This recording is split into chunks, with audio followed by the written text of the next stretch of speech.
In order to start this machine, a couple of things you need to do. Twist your e-stop button, let it pop out. Turn your key switch to the on position.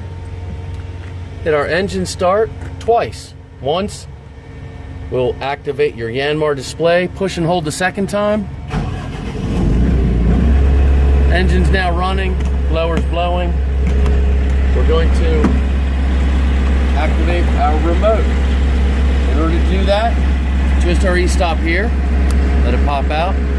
Push and hold the green button for about a second, let it go. Test your throttle.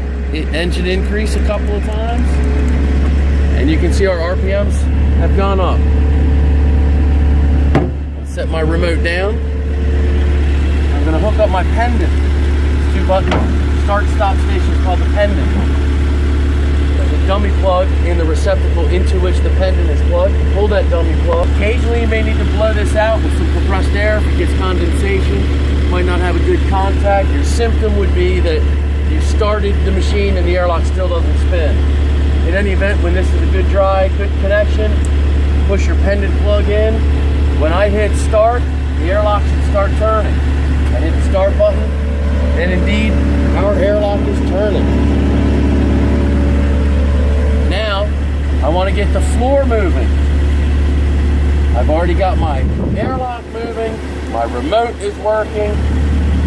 I do not need to come to the control panel to get the floor moving. All I need to do is hit the floor increase a number of times, say about 10 times. 1, 2, 3, 4, 5, 6, 7, 8, 9, 10. I come over and I look at the chain, the shaft back here to see that it is indeed moving. You can also look in the front of the machine. You can see through this little area here by the slack adjustment bearing that the chain is moving.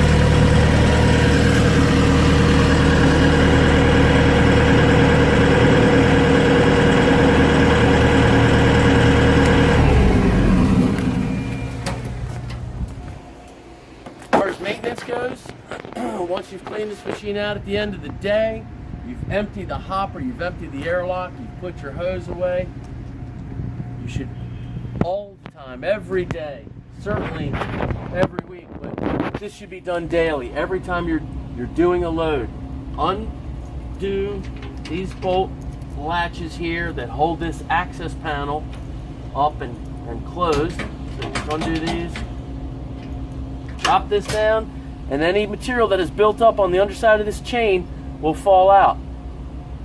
You may need to clear it out manually if it's really packed, but hopefully everything falls out and you can just sweep this away, close your door, and start again. Tighten your bolts to be back in business. Speaking of your slack adjustment bearing, when your chain has loosened after a period of time, it's going to have a lot of slack. You're going to need to take up some of that slack. It's in your manual how to properly do it and the measurement where to check, but suffice it to say, you're going to measure from the rear drive shaft of the chain. You're going to push your tape measure in. Tape measure should not hit until you're in that 25 to 29 inch range, and if it's a lot less, you should have a lot of slack, in which case you're going to want to turn these bolts to push your chain outward. These bearings will move, they're going to slide forward and take up the slack. Eventually the chain is going to need to be shortened. You can remove a link, you might even remove a slat, but again, this is all in the manual on maintenance of your chain. And when you adjust the slack on that chain, you're going to need to do it equally. Okay, so you should measure and you should take equal distance on either side of the chain to make sure that it's not cattywampus, as they would call it. This is the hot air lead hose. This is designed to preserve the life of your standard hose. And the way it's going to do that is it's going to take the brunt of that hot air that's coming out of the discharge.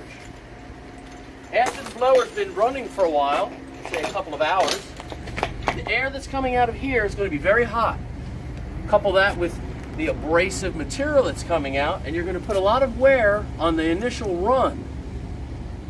This is a steel reinforced heavy duty rubber hose. It can handle the brunt of that. If you don't use this and you put your standard bark blower hose on here, you're going to wear out quickly. prematurely. You're going to need to cut that hose away, refit your coupler. Otherwise, you're just going to constantly blow out and cause downtime. So use your hot air lead hose. So once that's on, your operator needs to keep it in mind, because as they move the machine, it tends to be the habit of some folks to leave this on there.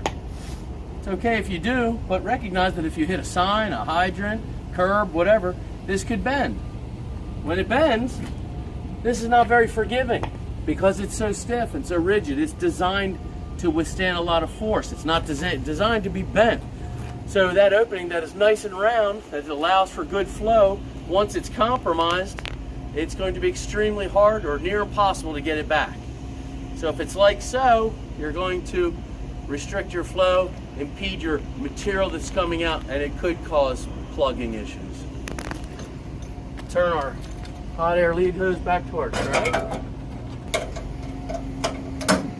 And that's that. Don't forget to put away your pendant back in the toolbox, as well as your remote control. Before I put the remote away, I always make sure that I've got my e-stop pushed. If I leave it out, it tends to drain the batteries. Close our toolbox.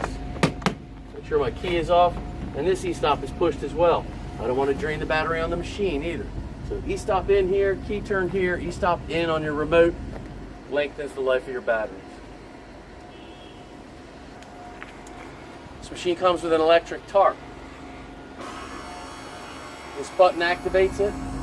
Even if the machine is off, it's hooked directly to the battery. So it looks like when it's fully out, and then just rewind. Back on in. It's a roll right tarp. Hopefully you've got a good operator that's not going to damage the arms. Someone can take care and load this thing properly. No reason that component will last the lifetime of this machine. This concludes our BB5 video. Again, I'm Ron Chaffee, the Fin Guy. Thank you for your continued support of Fin products.